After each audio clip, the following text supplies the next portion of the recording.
नमस्कार, आप सभी का स्वागत है आज के हमारे इस खास कार्यक्रम में गौपाली कम्युनिटी के साथ हम जिसे कर रहे हैं। और आज अगर हम वर्तमान की बात करें तो भारत और पाकिस्तान ना केवल हमारे देश में बल्कि पूरी दुनिया में सबसे हॉट टॉपिक हैं। और इनकी जो लड़ाई है वो पाकिस्तान के जन्म के साथ ही शुरू हो गई थी। बहुत से लोग इसे धर्म, हिंदू और मुस्लिम से जोड़ते हैं, तो कुछ इसे प्रभुत्व की लड़ाई से जोड़ते हैं। लेकिन वास्तव में समस्या कहाँ है, इस पर विचार करना बहुत जरूरी है। इसी विषय को लेकर के आज हमारा ये खास कार्यक्रम है, जिसमें हमारे साथ जुड़ रहे हैं प्रोफेसर अशोक चौहान, जो इकोनॉमिक्स के प्रोफेसर हैं और कुरुक्षेत्र यूनिवर्सिटी से संबंध रखते हैं।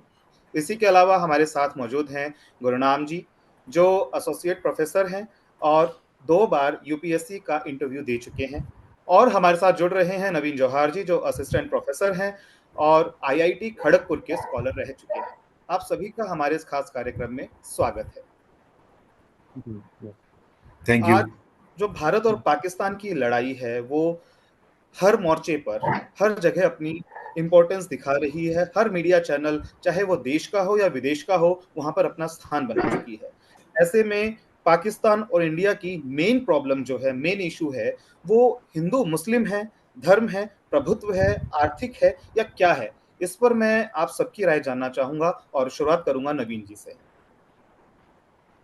यस अंकित जी, थोड़ा सा इस बात को ऐसे लेते हैं कि कोई भी नेशन जो है वो कब सक्सेस होता है और कब फेल होता है। जी देन हम भारत और पाकिस्तान को उस कंटेस्ट में देखेंगे तो वार भी समझ आ सकेगा कि प्रेजेंट जो प्रॉब्लम है वो क्या है वार की।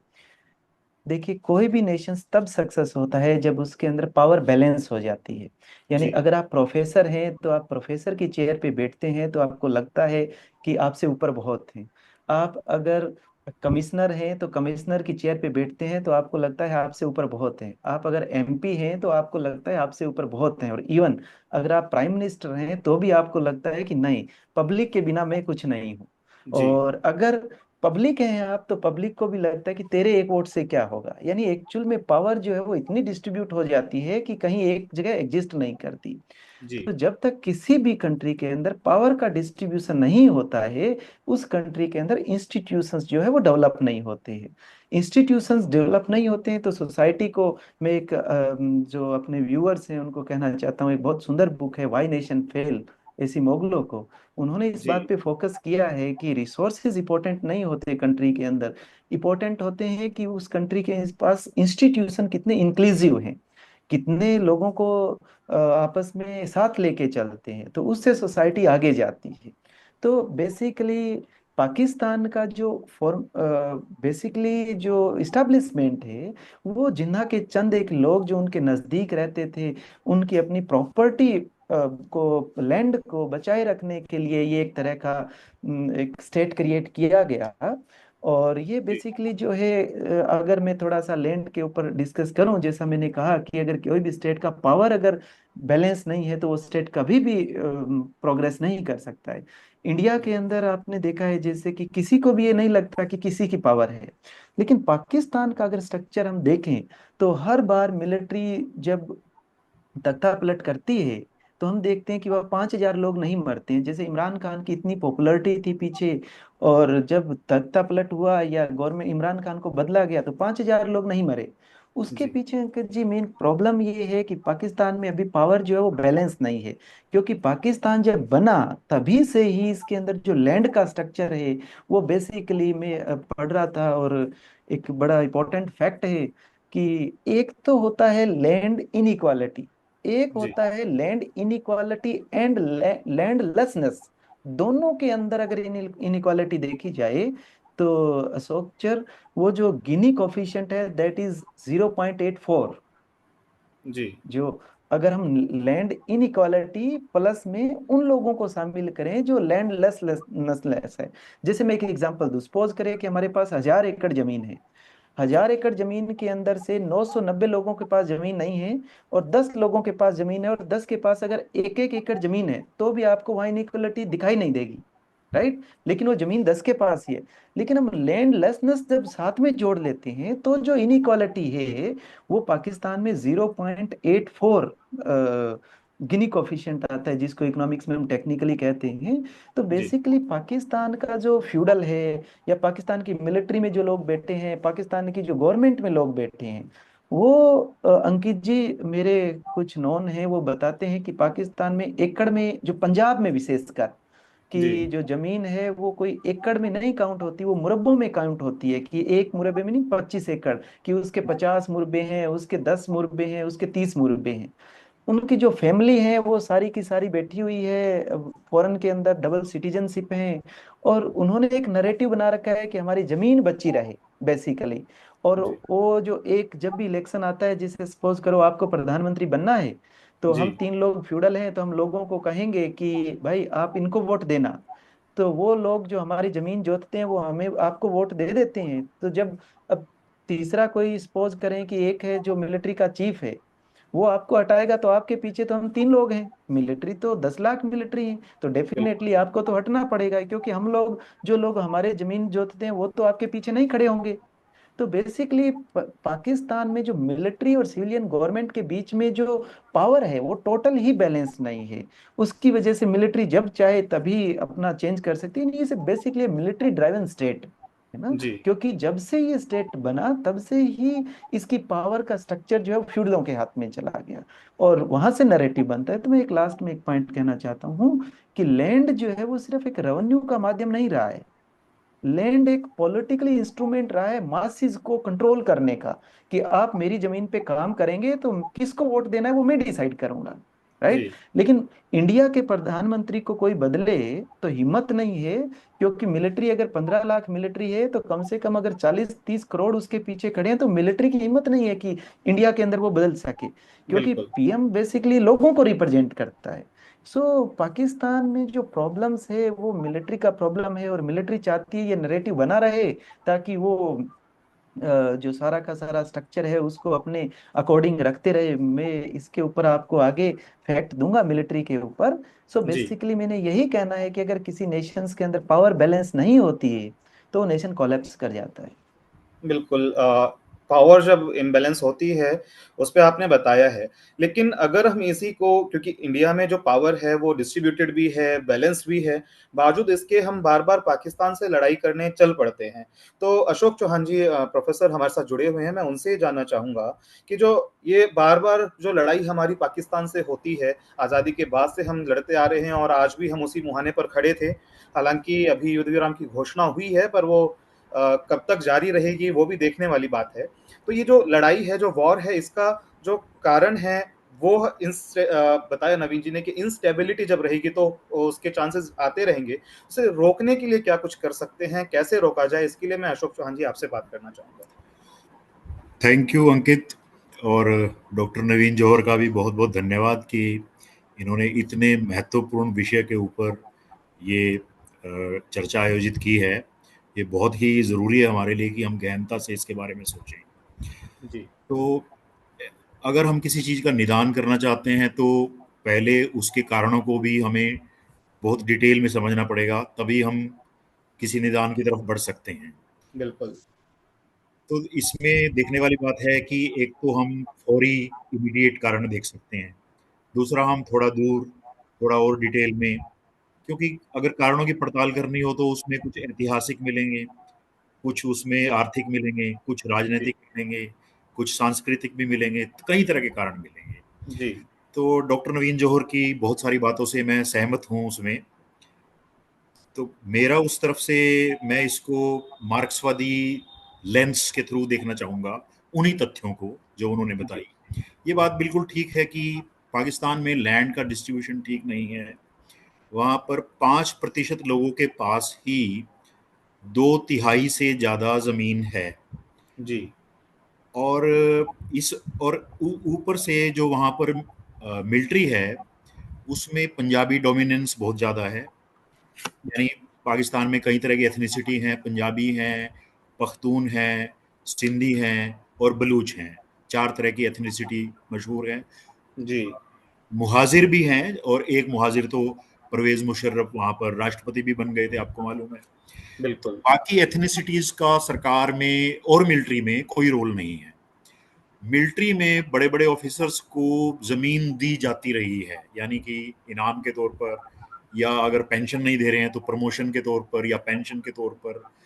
तो अगर मिलिट्री के पास बहुत सारी जमीन है, पहले कास्ट की वजह से, क्योंकि पहले उसमें पंजाबी, पठान और सैयद और ऊंची जातियों के लोग उसमें थे, एक तो पहले ही उनके पास जमीन थी, और जी मिलिट्री में आने के बाद उनके पास और भी ज्यादा हो गई। अगर वहाँ की जनसंख्या को देखें हम, तो एग्रीकल्चर में 40% कामगार लगे हुए हैं, लेकिन कुल मिलाकर 75% से भी अधिक जनता अभी तक जो है एग्रीकल्चर के ऊपर निर्भर है। जीडीपी जी के तो हिस्सा वैसे ही है, जैसे ऑलमोस्ट इंडिया से मिलता जुलता है। जैसे भाई 53% उसका वहाँ का जीडीपी जो है वो सर्विस से है, एग्रीकल्चर और जी 24% जो है वो एग्रीकल्चर से है, और बचा एग्रीकल्चर हुआ इंडस्ट्री से है। तो वो तो पाकिस्तान को भारत का मैच कर रहे हैं, लेकिन हमारे यहाँ खेती के ऊपर जैसे 58% लोग निर्भर हैं, तो वहाँ पर 75% लोग निर्भर हैं, तो जी ज़्यादा लोग निर्भर हैं। अब इसको मार्क्सवादी नज़रिए से हम कैसे देखते हैं? मार्क्सवादी नज़रिया ये कहता है कि हिंसा में वो लोग संलिप्त होते हैं जो निम्न मध्य वर्ग से हों। जो बहुत ही गरीब लोग होते हैं, तो वो तो हिंसा में नहीं शामिल होते, क्योंकि वो रोजी रोटी की तलाश में लगे रहते हैं, अपना उनको मजदूरी ढूंढनी होती है, उनको काम ढूंढना होता है, यानी वो जिंदगी में इतने ज्यादा उलझे होते हैं कि किसी तरह की हिंसा में वो शामिल नहीं होते, उनको समय नहीं होता सोचने का। जी और जो मध्य वर्ग होता है उसके पास बहुत सारे सपने पलने शुरू हो जाते हैं, एस्पिरेशंस पैदा हो जाती हैं, एक्सपेक्टेशन पैदा हो जाती हैं। वो सोचना शुरू कर देते हैं कि भाई बच्चे को इंजीनियरिंग करवानी है, मेडिकल करवाना है, यहाँ पढ़ाना है, फॉरेन जाना है, या सोचते हैं कि हम एक बड़ा मकान ले लेंगे, या हम एक बिजनेस शुरू कर लेंगे, या हम एक अपॉर्चुनिटी, यानी उनके कुछ सपने पलने शुरू हो जाते हैं, तो वो भी किसी प्रकार की हिंसा में नहीं लेते हैं। लेकिन जो पाकिस्तान है, वहां पर निम्न मध्य वर्ग, जिसको हम मार्क्सिस्ट भाषा में लुंज पुंज सर्वहारा या लंपन प्रोलिटरेट कहते हैं, तो जी वो काफी बड़ी तादाद में है। तो लगभग वहां पर 6 करोड़ के लगभग लोग इसमें हैं, 40% युवा इस तरह के हैं। तो एक तो गरीब हैं, खेती से जुड़े हैं, पर जमीन नहीं है, अशिक्षित हैं या कम शिक्षित हैं, तो उनको, और ऊपर से अंध धार्मिकवादी हैं, तो जी उनको आराम से बरगलाया जा सकता है जिहाद के लिए। और पाकिस्तान इसलिए एक जिहाद की फैक्ट्री बन गया है। पाकिस्तान के एक मंत्री ने खुद ये कहा कि भाई ये कितने शर्म की, जो अभी विपक्ष में बैठते हैं, उन्होंने कहा कि कितने शर्म की और अफसोस की बात, उनकी आंखों में आंसू आ गए कि हम कितने सालों से अमेरिका और ब्रिटेन के कहने पर आतंकवाद जैसे इस एक डर्टी एक्टिविटी में उन्होंने कहा हम उलझे हुए हैं। और वहाँ के इकोनॉमिक सर्वे ने अभी बताया, जो 17-18 का सर्वे था मेरे ख्याल से, और उसके बाद से और भी सर्वे आए हैं, कि पाकिस्तान को अभी तक इस जिहाद से 126 बिलियन यूएस डॉलर का नुकसान हो चुका है, और जी अब ये बिल्कुल नुकसान 150 बिलियन यूएस डॉलर तक पहुंच गया है। और एक दूसरी तरफ देखें कि जो पाकिस्तान है वो 2-3 बिलियन डॉलर का लोन लेने के लिए कैसे बहुत सारी संस्थाओं के सामने गिड़गिड़ाता रहता है, और कहाँ उनको इतना नुकसान हो चुका है, और कितने लोग इसमें मारे जा चुके हैं। तो ये तो है ही। तो ऐसे लोगों को हिंसा की तरफ आकर्षित करना बिल्कुल आसान हो सकता है। कोई धार्मिक संगठन इनको बरगला सकता है, इनको कोई भी एक्सट्रीमिस्ट ग्रुप है जो अपनी तरफ बरगला सकता है, तो उसके लिए परिस्थितियां पूरी तरह से तैयार थी। और जो फौज है उसमें भी एथनिसिटी तो है ही है, और वो कम लोगों की डोमिनेंस है, तो वो अपने वर्चस्व को जाने नहीं देना चाहते, ये पक्की बात है। अच्छा, जी मान लीजिए बहुत सारा रेवेन्यू जो फौजी फाउंडेशन से आता है, तो कई तरह की फाउंडेशन है, फौजी फाउंडेशन उसमें मशहूर है, 4-5 फाउंडेशन पाकिस्तान में है। तो वो लोग किसी तरह का कोई टैक्स नहीं देते हैं, तो क्योंकि वो टैक्स नहीं देते, उनकी इनकम और ज्यादा बढ़ती जाती है, तो वो अपने वर्चस्व को बनाए रखना चाहेंगे, वो उसको होल्ड को छोड़ेंगे नहीं किसी भी तरह से। तो इस तरह से पाकिस्तान की जो आर्मी है और उसका जो आउटफिट आईएसआई है, उन्होंने अपने खाने कमाने का साधन ये टेररिज्म को ही बना लिया है, और वो तरह तरह के उससे बहाने ढूंढते हैं, तरीके ढूंढते हैं कि डिफरेंट तरह के टेररिस्ट से वो जुड़ते रहते हैं, अपने आप को जोड़ते रहते हैं। पता लगेगा कि बिल्कुल मुजाहिदीन से भी वही जुड़े हुए हैं। 43 तरह के तो वहां पर संगठन जो हैं, जिनके ऊपर भारत अभी हमला भी कर रहा है, भारत आक्रामक है, और वो जो है वो जिहाद की फैक्ट्री है, तो हमला उनके ऊपर कर रहा है। तो ये जो 43 तो उस तरह के आउटफिट पाए गए हैं। तो जी इस तरह से ये उनके लिए मुश्किल हो गया है। तो इससे आपका सवाल है कि इससे निकला कैसा जाए। देखिए, एक बिल्कुल। हिस्ट्री देखिए, अब आप एक और पहलू देखिए इसका। भारत का जो बॉर्डर है, इस पे जो संस्कृतियां हैं, ये बहुत सारी जगह पे बटी हुई है। बिल्कुल। बहुत सारे देश अलग अलग तरह से बने हैं। कुछ देश भाषा के आधार पे बने हैं, कुछ संस्कृति के आधार पे बने हैं। बहुत ही कम देश हैं जो धर्म के आधार पर बने हैं। धर्म के आधार पर पाकिस्तान को बनाया गया है। और जी दुनिया में बहुत ही कोई रेयर आपको कंट्री ऐसा दिखाई देगा जो धर्म के आधार पर बना है। जो ज्यादातर जो देश है वो भाषा या संस्कृति के आधार पर बने हैं। और यहाँ ये संस्कृतियां लहूलुहान हैं।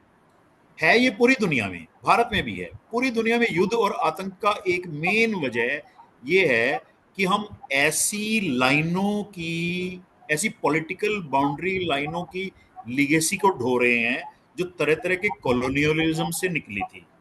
इसको जी ऐसे समझिए कि भाई मैकडूरन लाइन है, सॉरी डूरन लाइन है, मैकमोहन लाइन है, रेड क्लिफ लाइन है, लाइन ऑफ कंट्रोल है, लाइन ऑफ एक्चुअल कंट्रोल है।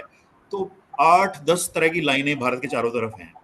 और वो लाइनें अंग्रेजों ने अपनी एडमिनिस्ट्रेटिव सहूलियत के लिए, या जब वो उन इलाकों को जीत रहे थे तब बनाई थी। उसमें एथनिसिटी का तो ध्यान नहीं रखा गया था।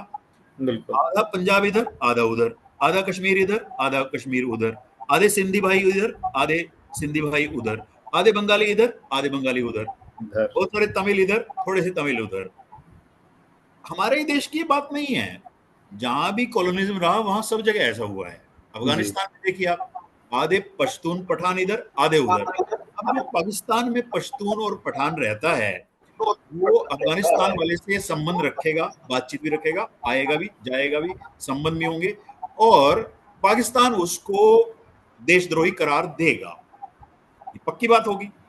जी ऐसे ही यहाँ का मुस्लिम होगा, वहां के मुस्लिम से, पाकिस्तान वाले मुस्लिम से वो संबंध रखेगा रखेगा, कुछ भी कर लो। ये तो प्यार मोहब्बत उनका आपस में होना ही होना है। तो हमारे वाले मुस्लिमों को जी देशद्रोही का करार देंगे। अफगानिस्तान में भी जगह जगह हम ये देख रहे हैं कि वहां वो हाजरा जो है ईरान के लोगों से अच्छा तकल्लुफ रखते हैं, अच्छी बातचीत रखते हैं। जी जी उज्बेकिस्तान वालों से अच्छा रखते हैं, तुर्कमेनिस्तान वालों से रखते हैं, कजाकिस्तान वालों से, नूरिस्तान वालों से। 12 तरह की एथनिसिटी है। तो बिल्कुल। एक बिल्कुल। एथनिसिटी बाकी 11 को देशद्रोही का करार देगी। भारत में भी लगभग आपको ऐसा दिखाई दे रहा होगा कि भाई एक जो है वो बाकियों को शक की नजर से देखेगी कि भाई ये कुछ ना कुछ उनसे मिले हुए हैं। जी कई बार उल्टा भी होता है। मतलब जैसे श्रीलंका है, श्रीलंका के जो सरकार है, वहां के तमिलियंस को देशद्रोही समझेगी और सोचेगी कि भारत के तमिलियन उनकी मदद कर रहे हैं। जबकि उनका, वो जाएंगे कहाँ? मान लो उनको भागना है, मान लो जी आतंकवादी है कोई भी है या कोई भी सताया हुआ है, उनको भागना है, भाग के वो तमिलनाडु में तो आएंगे, वहीं उनको जी जी भाषा वाले लोग मिलेंगे। तो ये जो बिल्कुल। लहूलुहान संस्कृतियां हैं हमारी, मतलब कश्मीरी, पंजाबी और बंगाली, हमें देखने में हिंदू मुस्लिम लग रहे हैं, पर ऐसा है नहीं। ये एक संस्कृतियां हैं। ये संस्कृतियां तो एक हुई नहीं और टुकड़े इनके हो गए। ये एक होती नीचे से क्रांति करके। तो ये कारण है जो मैं कहना चाहता हूं कि क्रांति नीचे से तो हुई नहीं, ऊपर से सत्ता हस्तांतरण हुआ 1947 में। जी यानी ब्रिटिश चले गए, सत्ता हस्तांतरण, उसमें कई साल लगे, उसमें 4-5 साल लगे। सन 41 से वो लेकिन हिस्टोरिक तो शुरू हो अशोक गया, जी, आपको सॉरी बीच में रोक 47 रहा तक हूँ। वो पूरा हुआ। इसका समाधान क्या हो कि ये वॉर जो है अब रुक जाए?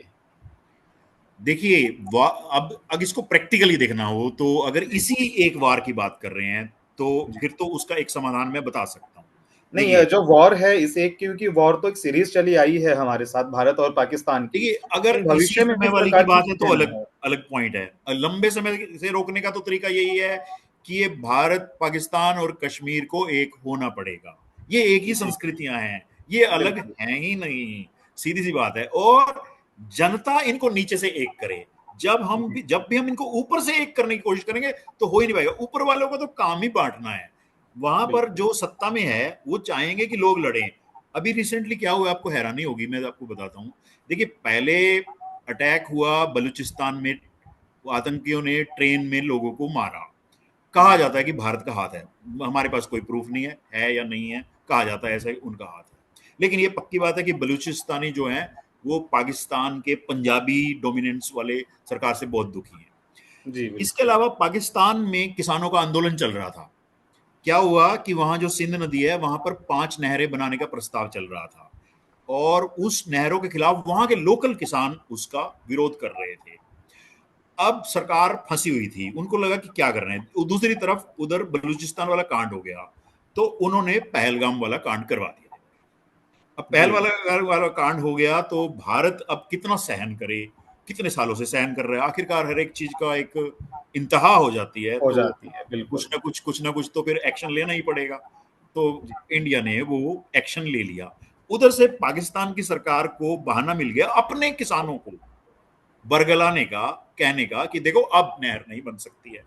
यानी ये जो जी पानी का झगड़ा है ये वहां जैसे चल रहा है ऐसा हरियाणा और पंजाब में भी चल रहा है। बिल्कुल, हरियाणा में भी चल रहा है।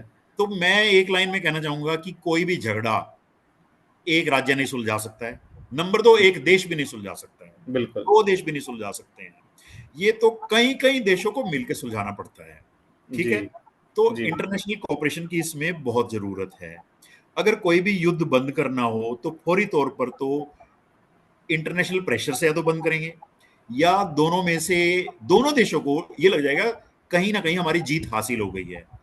पाकिस्तान ने हमारे बहुत सारे लोगों को मार दिया है, पुंछ में मार दिया है, जी फिरोजपुर में भी मार दिया है, लेकिन उसको वो अपनी सिविलियन को मारा है। सिविलियन को मारने को अपनी जीत नहीं समझ रहे हैं। जी भारत जो है अभी जीता हुआ लग रहा है, ठीक है, तो वो जीत समझ रहा है अपनी। लेकिन फिर भी भारत को ये उनकी तरफ से जो हमारा शुरू में नॉन एस्कालेटरी था उन्होंने उसको एस्कालेशन पहुंचा दिया, क्योंकि उन्होंने एक मिसाइल 200 किलोमीटर वाली भी छोड़ दी, दिल्ली की तरफ छोड़ दी। अब दिल्ली में की तरफ छोड़ेंगे तो एस्कालेट जो नॉन एस्कालेटरी टारगेटेड और मेजर्ड और फोकस्ड अटैक बताया जा रहा था वो बिल्कुल। जरूरी नहीं है हमारे हाथ में रहे, क्योंकि वो दुश्मन डिसाइड करेगा कि एस्कालेट कितना करना है। कर रहे हैं। जी अब ये है कि एस्केलेट वो कर नहीं सकते हैं, इकोनॉमिकली वो बहुत वीक हैं। तो इसका मतलब उनको लड़ाई बंद करने का एक बहाना चाहिए। तो या तो उनको कोई बहाना मिल जाए कि भाई जैसे पिछली बार उनको बहाना मिल गया था, उन्होंने हमारे एक पायलट को पकड़ लिया था। बिल्कुल। ठीक है, इस बार उनको कोई बहाना नहीं मिल रहा है कि जी वो छोटी मोटी कोई जीत अपनी दिखा सकें। सचमुच में कोई जीत हुई भी नहीं है, सारे जी चैनल जी झूठ बोल रहे हैं, हमारे भी चैनल बहुत सारे झूठ बोल रहे हैं। ठीक है, तो मैं भी चैनल देख ही नहीं रहा हूँ। मैं तो अगले दिन जो अखबार आता है फिर अगले दिन पढ़ता हूँ। रात को खबर सुनने का कोई फायदा नहीं, गलत खबर हो सकती है पूरी तरह से। तो कहने का मतलब या तो इंटरनेशनल प्रेशर की, मध्यस्थता की इसमें जरूरत है और इंडिया को ये अपना अटैक जारी रखे, हल्के अटैक जारी रखे और इंटरनेशनल उसके थ्रू इसको पाकिस्तान को फर्दर एस्केलेट ना करे, उसको रोक दे। अभी तो यही हो सकता है शॉर्ट टर्म में। बिल्कुल लॉन्ग टर्म में इसका तरीका यही है कि उसको कंटेन करना पड़ेगा। वहां पर जो पाकिस्तान की फौज, फ्यूडलिस्टिक सिस्टम और उनकी जमींदारी और उस जमीन पे जो निर्भर लोग हैं, जमीन से उनको निकाला जाए। और वो कैसे निकाला जाए, देश का तरीका इंडस्ट्रियलाइजेशन ही होता है। देखिए, इसमें बल्कि चीन ज्यादा मदद कर सकता है, वो वहां इन्वेस्टमेंट कर रहा है। तो उनको पाकिस्तान के लोगों को एक अच्छी सलाहों की जरूरत है कि तेजी से इंडस्ट्रियलाइजेशन हो और क्या कहते हैं जमीन से वो लोग निकले और फौज को और जमीन ना दी जाए, पंजाबी उसकी डोमिनेंस को कम किया जाए। अब ये बिल्कुल बिल्कुल। अशोक जी, किया जाए समझ सकते हैं हम कि ये आशा भी करते हैं कि हो सकता है इस बार जो हालात बने हैं इसके बाद पाकिस्तान थोड़ा सबक ले और इस प्रकार से लड़ाई और आतंकवाद को सहारा देने की बजाय अपने विकास पर ध्यान दे, ऐसी हम आशा करते हैं। और क्योंकि आपने बहुत सारे विषय रखे, सांस्कृतिक जो बदलाव हैं या जो संस्कृतियां आपस में मिली हुई हैं उनका विषय रखा, तो एक जो राष्ट्र है वो जब वो बनता है या उसके जो भी संस्कृति हैं, विषय हैं उसकी आर्थिक प्रगति के, वो सब कहीं ना कहीं उसके इतिहास से जुड़े होते हैं। और गुरनाम जी हैं जो इतिहास में माहिर हैं और काफी जानकारी रखते हैं। तो गुरनाम जी, आपसे मैं ये प्रश्न करना चाहूंगा कि जो हिंदू मुस्लिम का एक पुराना इतिहास हम भारत में भी पढ़ते आए हैं, हमारी कक्षाओं में भी पढ़ाया जाता है, और उसी विषय को लेकर, उसी धर्म को लेकर कहीं ना कहीं पाकिस्तान का निर्माण भी हुआ था। लेकिन आज जब हम चर्चा करते हैं तो नजर आता है कि हिंदू और मुस्लिम से बढ़कर के कहीं और जो सेना है और उनके जो आर्थिक स्थितियां हैं, उनका विकास है, वो कहीं ना कहीं ज्यादा बड़े मुद्दे बन जाते हैं जो भारत और पाकिस्तान के बीच में तनाव का कारण है। तो इस पर गुरुनाम जी, आप इतिहास की पृष्ठभूमि से किस प्रकार से आप इस पर प्रकाश डाल पाएंगे? अंकित जी, अगर हम इस पाकिस्तान के पूरे परिदृश्य को स्कैन करना चाहें हिस्ट्री के जी पर्सपेक्टिव में, तो सबसे पहले हम देखें, जैसे ही मुगलों का यहाँ से पतन होता है हमारे देश से, जी और जो पावर है थोड़े टाइम के लिए रंजीत सिंह के पास आती है, और रंजीत सिंह से करीब करीब 1850 के आसपास ये पावर ब्रिटिशर्स के हाथ में आ जाती है। बिल्कुल। ब्रिटिश राज के अंदर क्या हुआ है कि जो वेस्टर्न पार्ट है हमारे कंट्री का, even through out the country, पूरे देश में, चाहे बंगाल से लेके हम वेस्ट बॉर्डर तक चले जाएं, ब्रिटिशर्स ने अपनी अलग अलग land policies, land revenue policies अपनाई। उन्होंने एक जमींदारियां और जागीरदारियां क्रिएट की ताकि वो ब्रिटिशर्स के लिए रेवेन्यूज इकट्ठा कर सके और ब्रिटिशर्स के खिलाफ उठने वाली आवाजों को दबा सके और एक अपने प्रति एक लॉयल कैटेगरी के लोग क्रिएट कर सके। जी ये एक 100 ईयर्स का इतिहास है ब्रिटिशर्स का। जी जो इलेक्टोरल पॉलिटिक्स है हमारे देश में शुरू होती है, बेसिकली हम मान सकते हैं कि इंडिया एक्ट 1909, 1919 और 1935 से, जिसे हम इलेक्टोरल पॉलिटिक्स कहते हैं। और जो ब्रिटिश के अंदर इलेक्टोरल पॉलिटिक्स है, उसके अंदर जो ये जो वर्तमान सिस्टम है ना, कि सभी का एक वोट होता है, ये यूनिवर्सल फ्रेंचाइजिंग बोलते हैं, ये नहीं था। जी उस टाइम केवल वो लोग वोट करते थे जो किसी तरीके से, जिनके पास लैंड है, जो रेवेन्यू पे करते हैं, या किसी तरह से कोई इकोनॉमिक एक्टिविटी में इन्वॉल्व हैं, एक कंक्रीट लेवल तक। जो जस्ट कमाने खाने वाले लोग हैं वो इलेक्टोरेट नहीं होते थे, वो वोट नहीं करते थे। जी अब हम पाकिस्तान की बजाय मैं थोड़ा सा बात यहाँ करूंगा पंजाब के अंदर। देखें, पंजाब के अंदर जो बड़ी जमींदारियां क्रिएट हुई ब्रिटिश टाइम में, मुगलों के टाइम में, वो कंटिन्यू रही। और जैसे जैसे इंडिया के अंदर फ्रीडम मूवमेंट अपनी स्पीड से आगे बढ़ा, तो जो पंजाब के अंदर जमींदार लोग थे, जिनको जमींदार और सिंध में इनको वडेरे बोलते हैं, जी इनके अंदर एक इनसिक्योरिटी क्रिएट होनी शुरू हुई कि अगर जब ब्रिटिशर्स जाएंगे तो हमारा क्या होगा। इन्होंने एक पॉलिटिकल पार्टी बनाई थी जिसको पंजाब में बोलते थे यूनियनिस्ट पार्टी। और पंजाब की पॉलिटिक्स जो है ब्रिटिश राज में यूनियनिस्ट पार्टी की ही डोमिनेंस में रही। 1940 तक कभी भी मुस्लिम लीग जो है पंजाब में या सिंध में, इस एरिया में, वेस्ट फ्रंटियर प्रोविंस में, कभी भी मुस्लिम लीग को सफलता नहीं मिली। जी सफलता मिलती थी यूनियनिस्ट पार्टी को। 1940 में आके जब ये देखने में मिला यूनियनिस्ट पार्टी के अंदर जमींदारों को, वडेरों को, कि जब ये जिन्ना टू नेशन थ्योरी लेके आया कि अगर अनडिवाइडेड इंडिया में हम रहते हैं तो जो नेहरू और कांग्रेस का सोशलिस्टिक अप्रोच है उसके अंदर लैंड रिफॉर्म्स होंगे, और लैंड रिफॉर्म्स में ये जमींदारियां, जागीरदारियां और वडेरेदारियां जो हैं ये नहीं रहेंगी। जी इसलिए उन्होंने यूनियनिस्ट पार्टी को छोड़ के एकदम स्विच किया मुस्लिम लीग की तरफ। 1946 का जो इलेक्शन है उसके अंदर मुस्लिम लीग ने फर्स्ट टाइम पंजाब के अंदर, सिंध के अंदर, ये जो वेस्ट इंडिया है इसके अंदर, इवन ईस्ट में बंगाल के अंदर, इवन मुस्लिम लीग को बॉम्बे प्रेसिडेंसी में, मद्रास प्रेसिडेंसी में, उत्तर प्रदेश में भी मुस्लिम लीग को वोट हुआ।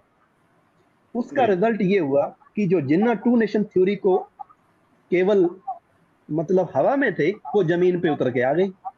जी अब जब कंट्री डिवाइड हुआ, सिरिल रेडक्लिफ को बुलाते हैं मार्च में, अप्रैल में, कि आपको 3-4 महीनों के अंदर इस कंट्री को डिवाइड करना है, तो सिरिल रेडक्लिफ कहते हैं कि it will be a blunder of this history कि हम इस कंट्री को डिवाइड कर रहे हैं। जी कंट्री को डिवाइड कर रहे हैं आप। ऊपर से लगता है कि फैलेसी लगती है कि रिलीजन के बेस पे डिवाइड हो रहा है कंट्री। अगर रिलीजन के बेस पे डिवाइड हो रहा होता तो हिंदुस्तान जो है, जो भारत है, उसके अंदर मुस्लिम पॉपुलेशन काहे को होती है? बिल्कुल। जब कंट्री डिवाइड रिलीजन बेस पे, ऊपर से लग रहा है कंट्री रिलीजन बेस पे डिवाइड हो रहा है, लेकिन उसके पीछे एक बड़ी चाल है उन लोगों की जिनके पास मुस्लिम एरिया जो है, चाहे बंगाल में है, चाहे आपके वेस्ट इंडिया में पंजाब, सिंध, बलूचिस्तान और ये केपी जिसको बोलते हैं खैबर पख्तूनख्वा, जी। इसके अंदर जो जमींदारियां हैं, जो लैंड डोमिनेंट सोसाइटीज हैं, वो वर्ग जो है, मैं कहता हूं पाकिस्तान इन लोगों ने अपने वेस्टेड इंटरेस्ट के लिए क्रिएट किया है ताकि यहाँ कोई लैंड रिफॉर्म्स ना हो। अब पाकिस्तान बन गया, 47 में कंट्री डिवाइड हो गया हमारा। जी। डिवाइड होने के बाद इंडिया के अंदर एक स्टेबल कॉन्स्टिट्यूशन बना जिसके अंदर फंडामेंटल राइट्स, ड्यूटीज, एक इंस्टीट्यूशन डेवलप हुए। आर्मी या जो भी डिफेंस फोर्सेस हैं उनको एक डिफरेंट प्रोफेशनल सिस्टम में रखा गया, वो they are not a political entities. जी। पाकिस्तान में देखिए, आर्मी, जमींदार और जो पॉलिटिक्स है ये इंटीग्रेटेड है।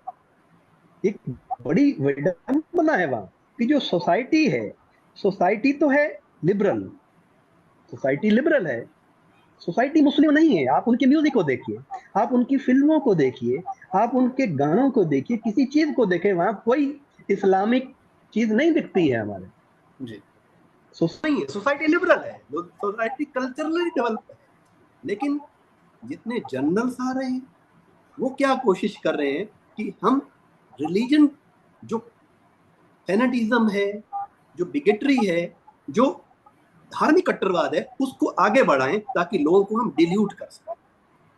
अब जैसे डॉक्टर चौहान ने बात किया या डॉक्टर नवीन बात कर रहे हैं कि वहां पे जो 80% जमीनें हैं वो 5% लोगों के पास है। पंजाब में उनको जमींदार और जागीरदार बोलते हैं, सिंध में उनको वडेरे बोलते हैं। इन्होंने सारी जो रिसोर्सेज है, जो डेवलपमेंट की फर्स्ट स्टेज होती है, रिसोर्सेज जो है प्राइमरी सेक्टर में होते हैं और प्राइमरी सेक्टर के अंदर 5% लोगों का कब्जा है।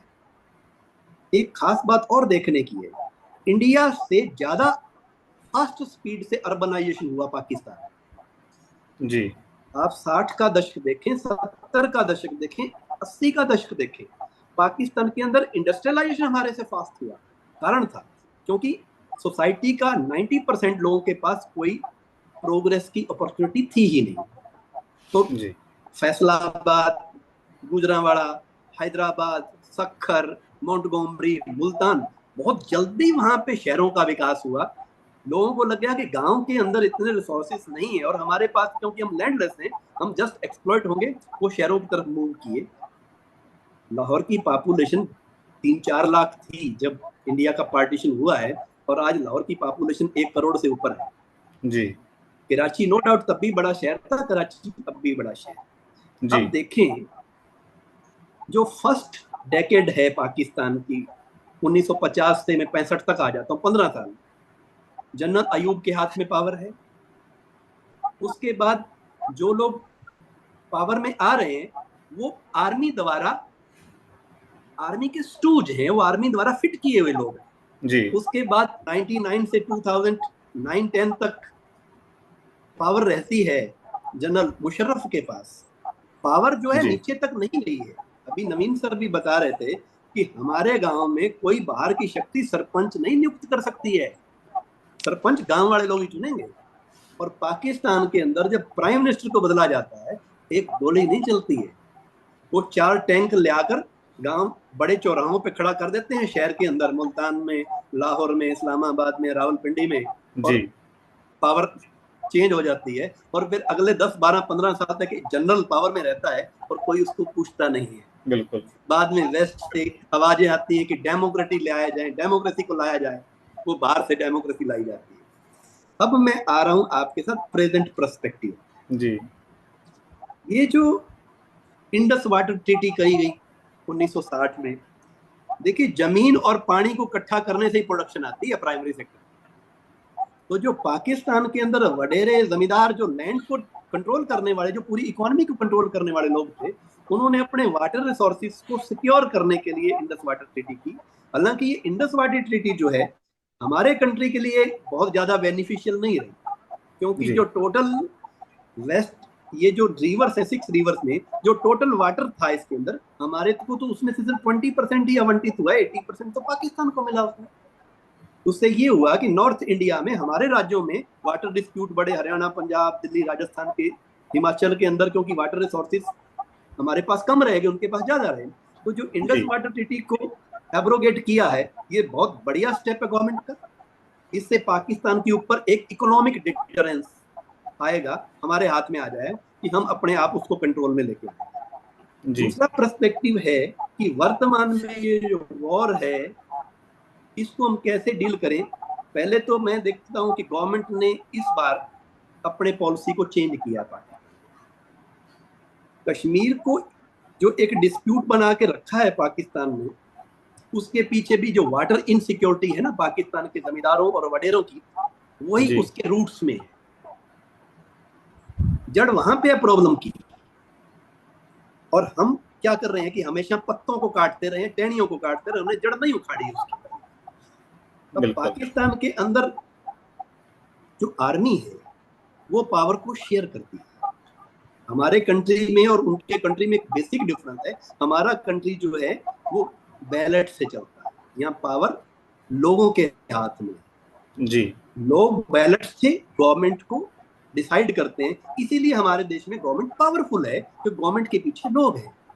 वहां पे जो इलेक्शन होता है वो एक मजाक के अलावा कुछ नहीं होता। अभी आपने पिछले जो रिसेंट इलेक्शन हुआ कि वहां इलेक्शन कमीशन के ऑफिशियल ऑन कैमरा आके एक्सेप्ट कर रहे हैं कि जो व्यक्ति 1 लाख से जीत रहा था, हमने उसको हारा हुआ डिक्लेयर किया है आर्मी के प्रेशर में। बिल्कुल ऑन कैमरा कहा है उन लोगों।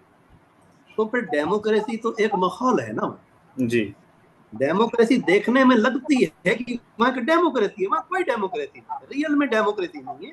रियल में पावर कुछ जमींदारों, वडेरों और आर्मी के जनरल्स के हाथ में। अब आप देखें कि वहां पे एमएलए कौन है, वहां आर्मी के ऑफिसर रैंक के आदमी कौन, किसके कहां से आ रहे हैं, वहां पे जो जुडिशरी के अंदर जजेस हैं वो किस कैटेगरी से आ रहे हैं, ये सारे एक ही कैटेगरी से आ रहे हैं, बड़े वडेरे जमींदार जो लैंड को और जो इकोनॉमी को कंट्रोल करते हैं, और जो बड़े इंडस्ट्रियलिस्ट हैं, ये जो नवाज शरीफ की फैमिली है, इनको पंजाब, वेस्ट पंजाब में शुगर किंग बोलते हैं। पाकिस्तान की शुगर इंडस्ट्री ये कंट्रोल करते हैं, करीब 50 से ऊपर मिल्स, शुगर मिल्स इनकी फैमिली की हैं। इसी तरीके से कॉटन इंडस्ट्री है वहां पे, इसी तरीके से वहां पे जितनी एग्रो प्रोसेसिंग इंडस्ट्री है उसके अंदर इन जिम्मेदारों की एंटरप्राइजेज। 380 बिलियन की इकोनॉमी, सिर्फ 380 बिलियन की, उसके अंदर 3 शहरों की, मतलब मैं आपसे कहूं कि करीब 80 बिलियन की इकोनॉमी कराची की है, 40 बिलियन की इकोनॉमी उनकी लाहौर की है, 30 बिलियन की इकोनॉमी जो है फैसलाबाद की है। इन 3 शहरों की इकोनॉमी पाकिस्तान की टोटल इकोनॉमी का करीब 40% से ऊपर है। तो आप देखें कि इनक्वालिटी किस लेवल तक सोसाइटी में है। अब सोसाइटी के अंदर 80% से ज्यादा वो लोग हैं जिनके पास खोने के लिए कुछ नहीं। जंग लग जाए उनको कोई दिक्कत नहीं, जंग उनके लिए एक जश्न है। उनके बच्चे मदरसों में जा रहे हैं, उनके बच्चे इन टेररिस्ट फैक्ट्रीज में जा रहे हैं, और इन टेररिस्ट फैक्ट्रीज में केवल वो कश्मीर में नहीं भेजे जा रहे हैं, वो दुनिया में कहीं भी टेररिज्म, चाहे वो मिडिल ईस्ट में हो, चाहे वो अफ्रीका में हो, चाहे वो यूरोप में हो, जो अमेरिका में 9/11 का हो, यही टेररिस्ट आम घरों के बच्चे जिनके पास कोई अपॉर्चुनिटीज नहीं है, जो इन मदरसों में, इन ट्रेनिंग सेंटरों में तैयार होते हैं और टेररिज्म के अंदर इन्वॉल्व होते हैं। ये एक सोशल, इकोनॉमिक और एक इंस्टीट्यूशनल क्राइसिस है पाकिस्तान का, जिसका इफेक्ट सारी दुनिया भुगत रही है, और हम एमिनेंट पड़ोसी हैं इनके, सबसे ज्यादा हम भुगत रहे हैं। इसीलिए इसको हम भी भुगत रहे हैं, क्योंकि वहां पे शिक्षा और इंस्टेबिलिटी है। तो जैसा हमने चर्चा की शुरुआत की थी और सभी ने एक ही विषय रखा कि वहां पे जो सबसे बड़ी समस्या है वो है जो पावर्स हैं वो इंस्टेबल हैं, और कहीं ना कहीं आर्मी जो है वो दखल रखती है। नवीन जी ने शुरुआत करते हुए कहा था कि कुछ फैक्ट्स के साथ वो इन बातों को रखेंगे, तो मैं नवीन जी की तरफ रुख करता हूं और संक्षेप में मैं आपसे पूछना चाहूंगा कि जो पावर है सेना के पास में है, अब उनको किस प्रकार से हम मोटिवेट कर सकते हैं पाकिस्तान को कि वो अपने अंदरूनी जो मुद्दे हैं उनको संभाले, उन पर ध्यान दे, बजाय आतंक को पाले और बजाय भारत या पूरी दुनिया के लिए एक सिरदर्द बन के खड़ा रहे। नवीन जी। हाँ, अंकित अंकित जी, मैं इस बात को जो आपने पूछी है उसको 3 पार्ट में डिवाइड करता हूँ। एक तो हम कुछ फैक्ट पे बात करेंगे, जैसे गुरनाम सर ने बताया और डॉक्टर अशोक चौहान सर ने बताया। देन हम इसके थोड़े सॉल्यूशंस की भी बात करेंगे कि जी पाकिस्तान की पब्लिक को क्या समझना चाहिए और पाकिस्तान के जो फ्यूडल हैं उनको क्या समझना चाहिए। इन दोनों पर भी हम डिस्कस करेंगे, क्योंकि जब आज हमारी डिस्कस हुई कि हम इस मुद्दे पे चर्चा करेंगे और बहुत सारे लोग इसको हिंदू मुसलमान के हिसाब से देखते हैं, तो जी इस फैलेसी को तोड़ना बहुत जरूरी है। क्योंकि देखने में, जैसे डॉक्टर गुरनाम ने कहा, कि ऐसे ही दिखाई पड़ता है। तो मैं तमाम अपने देखने वाले व्यूअर्स और कैंडिडेट्स और जो भी हैं उनको एक बात कह रहा हूँ कि एक पेपर पब्लिश हुआ है 2023 के अंदर एल्सवियर में, land inequality and landlessness in Pakistan. That is very जी इंपॉर्टेंट पेपर। अगर हम उस पेपर को देखें तो कुछ फैक्ट सामने आते हैं। यानी कि बेसिकली अगर हम देखें तो जो एग्रीकल्चर लैंड है पाकिस्तान में, वो बेसिकली कोई 80 मिलियन हेक्टेयर है, राइट। जी उसके अंदर से जो कल्टीवेट होती है वो 25 मिलियन, यानी 1/3 होती है, राइट।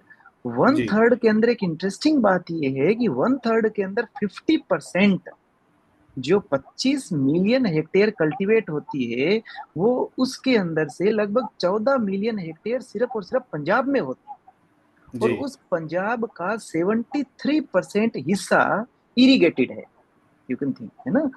तो ये जो लैंड, ये जो इंडस वाटर ट्रीटी का डिस्कस कर रहे थे गुरनाम सर, वो उसी एंगल से है। तो देखिए, फिर उसके अंदर एक बहुत इंपॉर्टेंट बात इस पेपर में डिस्कस की हुई है कि पाकिस्तान के अंदर जो लैंड इनइक्वालिटी इंक्लूडिंग लैंडलेसनेस, जी उसके अंदर देखें तो जहां सॉइल ज्यादा फर्टाइल है वहां पर ज्यादा या हायर लैंडलेसनेस है। That is important thing. बिल्कुल। डॉक्टर चौहान सर, आप इस बात को ले रहे हैं कि जहां जमीन फर्टाइल है वहां पर लैंडलेसनेस ज्यादा है। इसका ज्यादा। मीनिंग वहां पर इनइक्वालिटी हाई है। तो बेसिकली इस बात को मैं ऐसे कहना चाहता हूं कि जो पंजाब में ये जो तबका है फ्यूडल को, उनको एक नाम दिया जाता है इलेक्टेबल। यानी जो फ्यूडल है वो इलेक्टेबल है, कि यानी कि वो कभी भी चुनाव जीत सकते हैं। क्योंकि जैसे मैंने पहले डिस्कस किया कि जमीन सिर्फ लैंड रेवेन्यू का ही साधन नहीं रहा ब्रिटिश राज में, वो एक पॉलिटिकल इंस्ट्रूमेंट भी रहा मासेस को कंट्रोल करने का। और जी पाकिस्तान में आज वही पड़ा है। इस देश की ब्यूटी ये रही कि इस देश में लैंड रिफॉर्म्स हुए, रिजर्वेशंस हुई, उनकी बेसिस के ऊपर पावर जो है वो धीरे धीरे इंक्लूसिव बनता गया और सिस्टम पावर डिस्ट्रीब्यूट होती गई, राइट। तो जी ये सर जो महलवाड़ी सिस्टम का और रायतवाड़ी सिस्टम का डिस्कस कर रहे थे, तो पाकिस्तान के पंजाब में बेसिकली आज वही सिस्टम पड़ा है जैसा पहले था। तो सबसे इम्पोर्टेंट बात यहाँ निकल के ये आती है कि पंजाब का जो एरिया है वहां पर जो लैंड इनइक्वालिटी इंक्लूडिंग द लैंडलेसनेस बहुत हाई है। तो अब पाकिस्तान के जो आम आवाम है उसको समझने की जरूरत है कि देखिए, जब तक किसी भी सोसाइटी के अंदर, जैसे अशोक चौहान सर ने कहा कि पावर जब तक बैलेंस नहीं होगी तो कभी भी वो सोसाइटी प्रॉस्पेरिटी पर नहीं आएगा। अब जी जो फ्यूडल है वो कभी नहीं चाहते कि पावर बैलेंस हो। वो हमेशा नैरेटिव बनाएंगे, इंडिया के साथ कुछ प्रॉब्लम करेंगे, बलोच के साथ कुछ प्रॉब्लम करेंगे। क्योंकि अवाम जो वो, जब प्रॉब्लम होती है तो अवाम अपने मुद्दे भूल जाती है और मिलिट्री के पीछे आके खड़ी हो जाती है। इस बात को मैं ऐसे कोट करना चाह रहा हूँ, एक बात को, जैसे डॉक्टर अशोक चौहान ने कहा कि मिलिट्री कैसे करती है। देखिए, 2007 से 13 के बीच में जनरल क्यानी आर्मी चीफ बने, है ना। तो उन्होंने एक आर्मी वेलफेयर स्कीम लेके आए, जिसमें जब आर्मी चीफ रिटायर होगा या आर्मी ऑफिशियल रिटायर होंगे तो उनको लैंड दी जाएगी। और पाकिस्तान में एक संस्था है नेशनल अकाउंटेबिलिटी ब्यूरो, जो जी करप्शन के ऊपर जांच करती है। लेकिन मिलिट्री से अगर कोई आदमी रिटायर हो गया तो उसके ऊपर वो जांच नहीं करेगी। आप सोच सकते हैं। जी इसी तरह आप जो राहिल, जनरल राहिल थे, उनका अगर देखें 13 से वो 16 तक रहे, तो उन्होंने लगभग जब वो रिटायर होके गए तो 90 एकड़ जमीन लाहौर में लिया, जो $2 बिलियन रुपीस के नियर अबाउट। इसी तरह इससे पहले जो बाजवा थे, बाजवा जब रिटायर हुए तो उनकी 13 बिलियन रुपीस प्रॉपर्टी थी, और उनके डॉटर इन लॉ ने, उनकी उसकी वाइफ के, जब वो ज्वाइन किया उन्होंने, तो उनकी वाइफ के एक भी रुपया प्रॉपर्टी नहीं थी। लेकिन जब वो रिटायर हुए, तब उनकी जो प्रॉपर्टी थी वो 2 बिलियन रुपीस। तो बेसिकली हमारे देश में कोई भी सेना का रिटायर होता है चीफ, तो आप देखते हो सिंपल गाड़ी लेके अपने घर आता है। लेकिन जब पाकिस्तान में रिटायर होते हैं तो आप देखते हो कि उनकी कितनी प्रॉपर्टी होती है। अभी तो इतना न्यूज चलता था कि कम से कम बाजवा पहले बता दे, या जब मुनीर जब बने तो बाजवा रिटायर हुआ, तो एक बड़ी इंटरनेशनल मीडिया में एक डिस्कशन चला कि भाई मुनीर अपनी प्रॉपर्टी पहले डिक्लेयर कर दें, तो लास्ट में लोगों को पता लग सके कि कितना इसने कमाया है। जी यानी आम आवाम को पागल बनाना है, राइट, हिंदुस्तान के नाम पे, रिलीजन के नाम पे, राइट, और जी उस नरेटिव के अंदर जो करप्शन है, यानी ये इसको इससे टेक्निकल शब्द में ऐसे बोल सकते हैं कि पाकिस्तान के जो एलिट हैं, जो सिविलियन गवर्नमेंट में है, फ्यूडल हैं या मिलिट्री हैं, they are not creating wealth, they are basically extracting, जो पाकिस्तान से वेल्थ को एक्सट्रैक्ट कर रहे हैं। और जब किसी मुल्क से वेल्थ एक्सट्रैक्ट होता है, क्योंकि डबल सिटीजनशिप है इनके पास, सारे ये बाहर जाते हैं, अपनी प्रॉपर्टी बाहर। अभी डिस्कशन चलता रहता है कि भाई अगर किसी से डिस्कस करते हैं तो पहले ये पूछते हैं कि बताओ आप पाकिस्तान से बोल रहे हो या इंग्लैंड से बोल रहे हो, जो जंग जी के अंदर। तो बेसिकली ये जो स्टेट का आम जो अवाम है, उसको ये समझने की जरूरत है कि हिंदुस्तान के साथ या हिंदुओं के साथ या मुसलमानों के साथ या किसी रिलीजन के साथ आपकी प्रॉब्लम नहीं है। आपका जो प्रॉब्लम है वो आपके ही लोगों के अंदर है ना। तो दूसरा, अब इसका अगर हम सॉल्यूशन, अगर दूसरी बात में उन जो इलीट क्लास है उनको एक बात कहना चाहता हूँ कि प्रोस्पेरिटी कभी भी इंडिविजुअल नहीं रही, इट्स ऑलवेज शेयर्ड। आप ये सोचते हैं कि भाई हम लोग पैसे हो जाएंगे तो तुम दूध किससे लोगे, खाना किसका लोगे, सब्जी किससे लोगे, है ना। तो प्रोस्पेरिटी कभी इंडिविजुअल नहीं। अब हम बात करते हैं इस वार के सॉल्यूशंस के ऊपर। पहले ही रूट गलत हो गए। डिसीजन जब 1947 में 48 में हो रहा था, तो अंकित जी इसका पार्टीशन होना ही नहीं चाहिए था, क्योंकि फ्यूडल जो थे, जैसे गुरनाम सर ने एक बात कही कि जो जमींदार लोग थे, ब्रिटिश राज के चले आ रहे थे, उन्होंने ये देखा कि नेहरू और गांधी की पॉलिटिक्स के अंदर, इस देश के अंदर जो मासी पॉलिटिक्स होगी वो मासिस की होगी, क्योंकि एग्रीरियन मूवमेंट वगैरह स्टार्ट हो गए थे। तो जी तुम्हारा जो पक्ष है, यानी फ्यूडलों का जो पक्ष है, उनको डिफेंड करने वाला कोई नहीं होगा। तो धीरे धीरे वो कम्युनल जो पार्टी थी मुस्लिम लीग, और उसकी साइड वो शिफ्ट हो गए। तो ये जो पाकिस्तान का बेसिकली जो क्रिएशंस हैं, ये फ्यूडल और जो लैंड, जो ये कहे मनी लेंडर थे, उन्होंने अपने आप को डिफेंस करने के लिए अपने आप को कम्युनल पार्टी की तरफ चले गए, और जिन्होंने ये ब्लंडर क्रिएट किया। तो पहला मिस्टेक यही था हमारा कि ये जो फ्यूडल थे इनको दबा करके लैंड डिस्ट्रीब्यूट कर देना था। जब लैंड डिस्ट्रीब्यूशन हो जाता है तो कोई कंट्री का डिवीजन और कुछ नहीं था। लेकिन अब जब गलती हो गई है, हम बैक नहीं जा सकते। तो दूसरा इसका यही सॉल्यूशन है कि इंडिया ने 71 में टू नेशन थ्योरी को फेल किया। अब इनके अब इनको यही करना है कि, क्योंकि बेसिकली पाकिस्तान में प्रॉब्लम नहीं है, आम लोगों से हमारी कोई प्रॉब्लम नहीं। पाकिस्तान में प्रॉब्लम जो पंजाब में फ्यूडलों से है, मिलिट्री जी से है। तो उनका सॉल्यूशन यही है कि इस स्टेट का पार्टीशन, इस स्टेट का डिवीजन, जैसे यहाँ पर कहते हैं अगर कोई बड़ा स्टेट हो, वो अगर ग्रो नहीं कर रहा हो, तो उसके हम डिस्ट्रिक्ट बनाते हैं ना, सब डिस्ट्रिक्ट वगैरह। तो पाकिस्तान का यही सॉल्यूशन होगा, क्योंकि जो लोग, आप अंदाजा लगाइए, क्या फ्यूडलों ने इस देश का पार्टीशन करवा दिया, तो क्या फ्यूडल पाकिस्तान का पार्टीशन नहीं करवाएंगे क्या? बात तो वही है। हिस्ट्री रिपीट्स, हिस्ट्री हमेशा रिपीट करती है। तो पाकिस्तान का पार्टीशन होना ही सॉल्यूशन है। जैसे जैसे पार्टीशन होता जाएगा, पाकिस्तान के पंजाब को लैंडलॉक्ड करके, पानी इंडिया रोक करके, इनको लैंडलॉक्ड करके, जो एक क्रेनर की थ्योरी है कि लैंडलॉक करके इनके सारे रिसोर्सेज खत्म कर दो। जब ये रिसोर्सेज खत्म हो जाएंगे तो इनको अपने आप रिफॉर्म्स करने पड़ेंगे, और इनका कोई सॉल्यूशन नहीं है। वार इनके साथ कोई सॉल्यूशन नहीं है, क्योंकि ये लोग बेसिकली दूसरों को बरगला करके नेशनलिज्म के नाम पे आगे लाते हैं आम लोगों को। जी तो पाकिस्तान के आवाम को समझना पड़ेगा कि जब तक आपके इंस्टीट्यूशन इंक्लूसिव नहीं होंगे, पावर डिस्ट्रीब्यूट नहीं होगी तब तक स्टेट के टुकड़े होते जाएंगे, और ये स्टेट कभी भी टिकने वाला नहीं है, क्योंकि स्टेट की जो फाउंडेशंस हैं वो ही गलत फाउंडेशंस। बिल्कुल नवीन जी, जो हमारी आज विषय था चर्चा का, वो कहीं ना कहीं यदि पाकिस्तानी आवाम और पाकिस्तानी मुल्क के जो नेता हैं वो सुने और इस बात को समझ पाएं कि उन्हें आवश्यकता भारत से लड़ करके कश्मीर को हथियाने या पूरे अंतर्राष्ट्रीय मंच को अपने साथ लाने की नहीं है, बल्कि अंकित जी, जैसे गुरुराम जी ने कहा, कश्मीर कोई मुद्दा नहीं, कश्मीर जो मुद्दा है वो पाकिस्तान के पंजाबियों का है बेसिकली, यानी फ्यूडलों का है। कश्मीर से उनको पानी चाहिए और उनको क्या करना है, कश्मीर। यही तो जब अब मोदी ने, ये जो गवर्नमेंट ने, इंडियन गवर्नमेंट ने अब यही जो अटैक किया है कि उनका पानी रोका है, तभी से वो चिल्ला रहे हैं, क्योंकि उनके लिए तो जमीन और पानी दो ही चीज चाहिए, और आम लोग लड़ने के लिए हैं। तो आप सही कह रहे, कश्मीर मुद्दा नहीं है, पानी मुद्दा है। बिल्कुल वही कि अपने रिसोर्सेज का बेस्ट यूज करते हुए अपने नेशन को आप ऊपर लेकर के जाइए और compete कीजिए इंडस्ट्रियलाइजेशन में। बिल्कुल प्रोफेसर अशोक चौहान कुछ कहना चाह रहे हैं, मैं उनसे भी एक बार राब्ता करना चाहूंगा। बिल्कुल अशोक जी। जी, मैं वैसे तो जी की ज़्यादातर बातों से सहमति रखता हूँ, लेकिन जब सॉल्यूशन की तरफ बढ़ते हैं तो मैं थोड़ा सा एक अलग लाइन लेना चाहूँगा जी। तो थोड़ा सा हम वापस मार्क्सवाद की तरफ आते हैं। देखिए, जो भी मूल्य है उसके 4 हिस्से हैं, यानी इंटरेस्ट, रेंट, प्रॉफिट और वेजेस या सैलरीज कह लीजिए।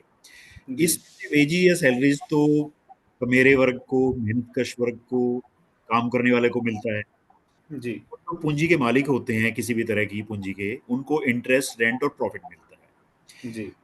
फ्यूडलिज्म से जब भी कोई सोसाइटी, इंडिया है, पाकिस्तान है, कोई भी देश है, जब वो कैपिटलिज्म की तरफ बढ़ता है तो हम देखते हैं कि रेट ऑफ इंटरेस्ट तो धीरे धीरे कम होता जाता है। आपने भारत में नोट भी किया होगा, जब मैंने अपनी नौकरी शुरू की थी तो शुरू में 15-16% भी इंटरेस्ट मिल जाता था, तो उतना नहीं मिलता है। तो धीरे धीरे जो ज्यादा विकसित देश हैं जैसे जापान है तो 0% पे भी पहुंच गया है। किसी की, बहुत सारे विकसित देशों में 1 या 2% ही होता है। तो और वैसे भी ये एक टेम्पोरल बंटवारा करता है इनकम का। और इंटरेस्ट का तो ये भी कह सकते हो कि काफी सारा जो इंटरेस्ट की इनकम है वो तो मेहनतकश जनता को मिल जाती है, उसमें जो सेवर हैं तो उनको भी मिल जाएगी, है ना जी। जो इसमें प्रॉफिट है वो एंटरप्रेन्योर को मिलना चाहिए लॉजिकली।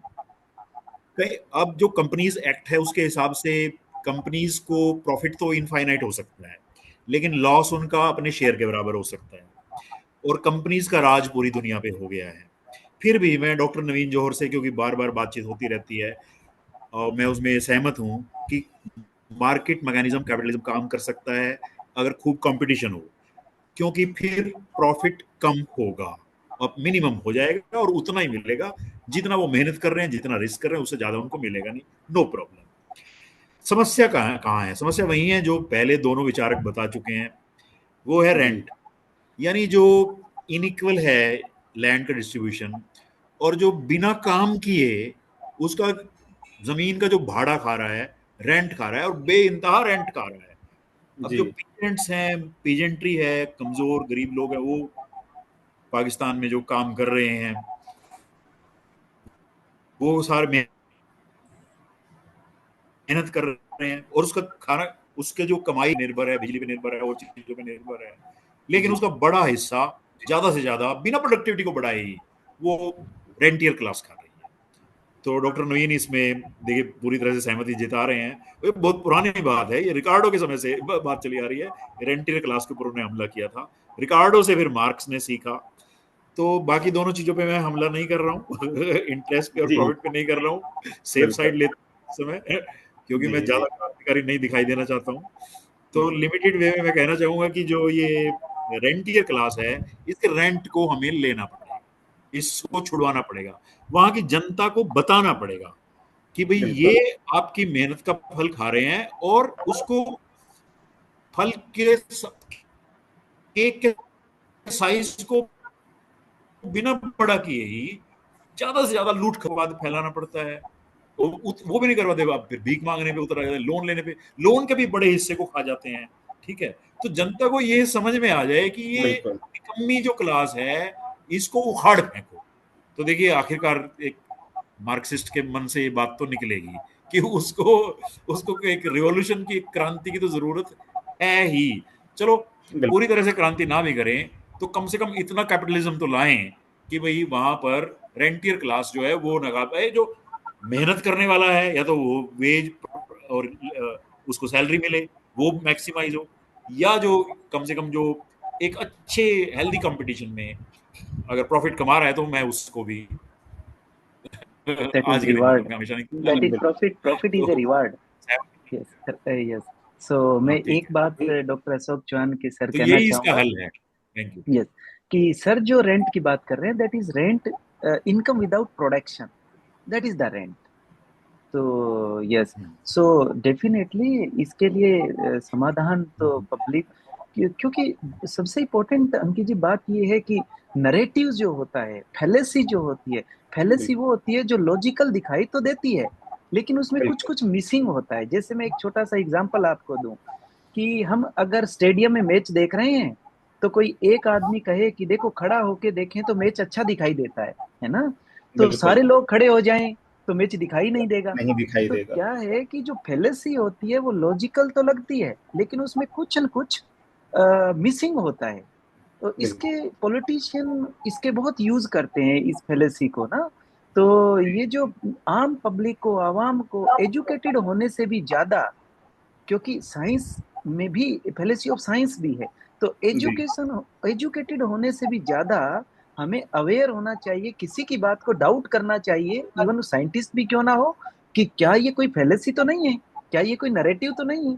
तो पब्लिक में अगर इस तरह की क्वेश्चन और अंडरस्टैंडिंग बनती है देन बहुत कम रह जाता है कि वो सोसाइटी साइंटिफिक ना हो। यस, बिल्कुल बिल्कुल नवीन जी, क्योंकि अंकित साइंस जी, भी हर बात को हैंस प्रूफ कहता है। जी जी गुरनाम जी। अंकित जी, पाकिस्तान के अंदर एक दो बड़ी खास चीजें जो देखने वाली हैं, जी एक इम्बैलेंस और एक इनसिक्योरिटी। मैं दो शब्द यूज कर रहा हूँ, इम्बैलेंस और इनसिक्योरिटी। सिक्योरिटी बिल्कुल। पाकिस्तान की 25 करोड़ की पॉपुलेशन है जी, और 25 करोड़ की पॉपुलेशन के अंदर करीब 14 करोड़ पंजाब की है जी, और जो बाकी 9 करोड़ पॉपुलेशन है वो बाकी सारे स्टेट्स की है। बिल्कुल। पाकिस्तान की जो पार्लियामेंट है जिसको नेशनल असेंबली बोलते हैं, उसके अंदर 336 मेंबर्स हैं। 336 में से 173 अकेले पंजाब से आते हैं। जी इसका मतलब ये है, इस 75 सिंध से आते हैं, 55 खैबर पख्तून से आते हैं और केवल 20 बलूचिस्तान से आते हैं। बलूच से आते हैं, बिल्कुल। इसका मतलब ये है कि वहां पे रूल कौन करता है? वहां रूल करता है पंजाबी। बिल्कुल। और फिर अब पंजाबियों में रूल कौन करता है? पंजाबियों में रूल करते हैं जमींदार और वडे वडेरे। यस यस जी, और उसके अंदर जो पंजाबियों में जो वडे वडेरे और जमींदार कौन है? राजपूत और सैयद।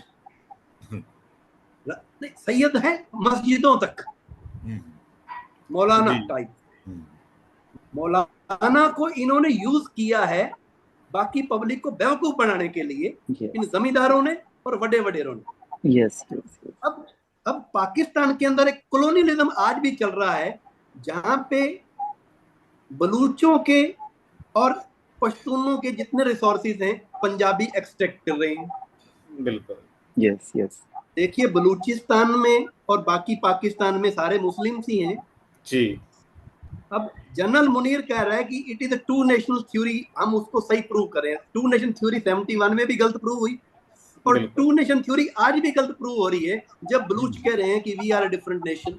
बिल्कुल। ये इकोनॉमिक रीजन है। बलूचिस्तान के अंदर एक पंजाबियों का कॉलोनियलिज्म चल रहा है। पंजाबियों को जितने रिसोर्सेज हैं पाकिस्तान के वो सारे पंजाबी यूज कर रहे हैं, चाहे वो नेचुरल रिसोर्सेज हैं, चाहे वो इंडस्ट्रियल सरप्लस है, चाहे वो रेवेन्यू सरप्लस है या बजट है, कुछ भी है ना। तो वो कुछ खैबर पख्तून का, देखिए खैबर पख्तून में जितने लोग हैं ट्राइबल हैं, बलूचिस्तान में जितने ट्राइबल हैं। सिंधी जो है, सिंधी बेसिकली बिजनेस कम्युनिटी के लोग हैं। सिंधी जो है वो बहुत सिंध में टेररिज्म और इस तरह की लॉलेसनेस नहीं। सिंध की 20% पॉपुलेशन तो इंडिया से गई है जिनको ही मुहाजिर कहते हैं। कराची की हाफ पॉपुलेशन मुहाजिरों की है। तो सिंध जो है एक पीसफुल स्टेट है, पीसफुल लोग। वहां प्रॉब्लम नहीं है। अभी जैसे सर कह रहे हैं, नवीन सर, कि सोल्यूशन कहाँ ढूंढ रहे हैं, सोल्यूशन वही है कि this will be definitely disintegrate, क्योंकि कॉलोनियलिज्म बहुत लंबे समय तक नहीं चलेगा, नहीं चलेगा। सारे ट्राइबल लोग पाकिस्तान के अंदर जो रिसोर्सेज हैं वो ट्राइबल एरिया में। डॉक्टर साहब ये एक इंटरनल कॉलोनियलिज्म है। Yes Yes, yes, I yes, am yes, indicating this, exactly. It is internal colonialism. बिल्कुल हाँ। बिल्कुल। इंडिया में सबसे बड़ा स्टेट उत्तर प्रदेश है, जी 80 सीट्स 81 सीट्स उत्तर प्रदेश से हैं लोकसभा में, लेकिन फिर भी उत्तर प्रदेश स्टेट इंडिया को रूल नहीं करता है। नहीं करता है, बिल्कुल। इंडिया की रूलिंग क्लास उत्तर प्रदेश से निकल के नहीं आती है। इंडिया में बिल्कुल। पावर का बैलेंस है, सारे स्टेट्स में बैलेंस है। तमिलनाडु को भी उसका रेशो में मिला हुआ है, वेस्ट बंगाल को भी मिला हुआ है, उत्तर प्रदेश को भी मिला हुआ है, गुजरात को भी मिला है। बिल्कुल। जिसको यहाँ पे पावर में होना है उसको सारी स्टेट्स के अंदर अपनी सपोर्ट क्रिएट करनी पड़ेगी। ऐसा नहीं है कि 2 स्टेट या 1 स्टेट से रूल करेंगे। अब क्योंकि पंजाबी रूल कर रहे हैं और पंजाबियों के अंदर वही प्रॉब्लम है, बार बार हम रिपीट करें, बड़े वडेरे जमींदार और सारे रिसोर्सेज को एक हाथ में रखा हुआ है। तो जब तक वहां पे इसका डिसइंटीग्रेशन संभावित है और होगा, और जिस दिन पाकिस्तान में 5-6 कंट्रीज होंगे ना, इंडिया के साथ बहुत एमिकेबली रिलेशनशिप हो जाएंगे। जैसे हम नेपाल जाते हैं ना बिना वीजा के, बिल्कुल फ्री बॉर्डर, शायद हम जिंदा रहेंगे उस टाइम को देखने के लिए कि कोई वीजा नहीं होगा, ये बाढ़ बूढ़ खत्म हो जाएगी, क्योंकि इंडिया और पाकिस्तान नेचुरली एक देश है। बिल्कुल। यस, भाषा एक है इन लोगों की, पहरावा एक है, खान पान एक है, बिल्कुल। ये एक ब्लंडर किया हुआ है, विचार और सिस्टम एक है इन देशों का। धर्म से देश क्रिएट नहीं होता, ये हिस्टोरिकल ब्लंडर है। यस, हिस्टोरिकल ब्लंडर है। कोई पाकिस्तान का कोई एक्टर, कोई सिंगर, कोई राइटर इंडिया में आ जाता है, बड़ा कदर मिलता है उसको। यस, बड़े लोग लव करते हैं उसको। इंडिया का वहां चला जाए तो लाखों लोग आ जाते हैं उसको देखने के लिए। इसका मतलब प्रॉब्लम लोगों में नहीं है, लोगों में प्रॉब्लम नहीं है, ये प्रॉब्लम वहां के उस जो एक एक्सट्रैक्टिंग सिस्टम है बड़े बड़े जमींदारों का, आर्मी के साथ कोल्यूजन करके उन्होंने सारे स्टेट को एकदम हाईजैक किया हुआ है। यस। प्रॉब्लम मैं सर से कल भी बात कर रहा था, मैं कहा सर मुझे एक बड़ी खास बात लगती है कि यार इतने लोग दबे कुचले हैं पाकिस्तान के अंदर, 24 करोड़ लोग बिल्कुल फिनिश करके, ये लोग खड़े क्यों नहीं होते? खोने के लिए क्या है इनके पास? इन जमींदारों, बड़े वडेरों, इन एक्सट्रैक्टिंग क्लास, इस आर्मी के खिलाफ ये लोग खड़े क्यों नहीं होते? ये रेवोल्यूशन की जरूरत है।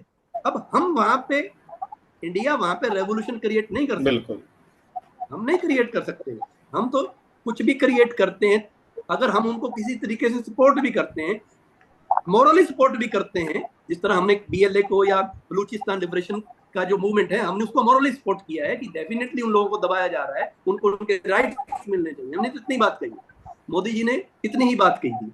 उसको भी कहते हैं कि हमारे देश में टेररिज्म को सपोर्ट करते हैं। हम कहीं इंडिया टेररिज्म को कहीं सपोर्ट नहीं करता है, ना देश के अंदर ना देश के बाहर किसी भी। ये इंडिया की पॉलिसी नहीं है। तो मैं सोचता हूँ जब तक यहाँ के मौसिस इन लुटेरों के खिलाफ नहीं खड़े होंगे, और जिस दिन खड़े हो जाएंगे साउथ एशिया के अंदर ये सारी प्रॉब्लम्स खत्म हो जाएंगी। और साउथ एशिया का जो ट्रेडिंग रूट है वापस यूरोप और चाइना तक जाएंगे, बाय लैंड, देख लेना, बाय लैंड हो जाएंगे। बिल्कुल और ये बिल्कुल पाकिस्तान का ये सोल्यूशन होना बहुत जरूरी है, दुनिया के वर्ल्ड ऑर्डर के लिए बहुत जरूरी है। डॉक्टर साहब एक शब्द मैं बोलूंगा बस, union of south Asian socialist Republic, USSR। Yes, ये पॉसिबल है क्योंकि कल्चरली प्रॉब्लम नहीं है इस एरिया में। यस सर, अंकित सर, मैं एक बात, ये डॉक्टर गुरनाम सर ने जितना अच्छे से एक्सप्लेन किया है, मैं एक बात और कहना चाह रहा हूँ कि अगर आप पीछे 2 महीने का एक जो सिनेरियो देखें ना, तो उससे क्लियर यही बात नजर आती है। जैसे मुनीर का थोड़े दिन पहले, आसिफ मुनीर का थोड़े दिन पहले, 10 दिन वार से जो पहलगाम में हुआ उससे 10 दिन पहले एक वीडियो आता है, और वो अपने जो एलिट क्लास है उसको वो एड्रेस कर रहे हैं। बेसिकली वो उनका अगर पूरा वीडियो देखें तो समझ आता है कि वो उनको एड्रेस कर रहे हैं जो पाकिस्तान के NRI है या पाकिस्तान का डायस्पोरा है।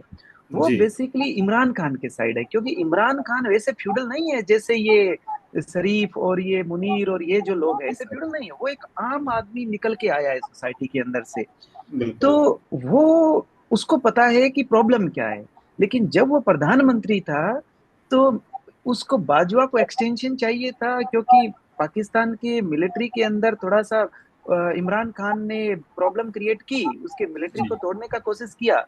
तो मिलिट्री ने ये बालाकोट और इधर जो स्ट्रक्चर बना इंडिया के साथ में करके, और ये वापिस अपनी मिलिट्री को, अपनी आवाम को मिलिट्री के पीछे खड़ा कर लिया।